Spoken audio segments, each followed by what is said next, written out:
Мы в историческом центре Киева, и прямо сейчас мы поинтересуемся у людей, как это правильно читается. Здравствуйте, вы отсюда, да? Вы студент? Киево-Могилянская академия, так. Добрый день. Как зовут вас? Дмитрий. Дмитрий. Саша. Очень приятно. Помогите нам. Вот нам нужно срочно прочитать вот эту вот надпись. Как она правильно должна звучать. Huawei, мне кажется, как-то. Вам кажется Huawei? Да. Huawei. Huawei. Huawei. Huawei. Huawei. Huawei. Huawei. Huawei. Вариант.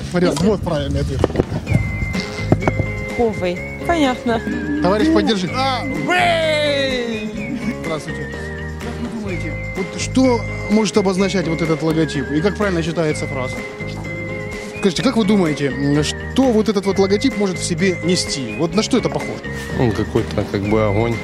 Закат, может быть, до солнца при закате. Вот как вы думаете, в какой стране располагается главный офис компании? Япония. Близко, да. Китай. Совершенно верно. Китай. 100%.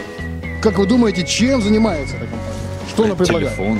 Насколько я знаю, это мобильные телефоны, да? Телефон, да, мобильный? Да, это мобильные телефоны, правильно, совершенно верно.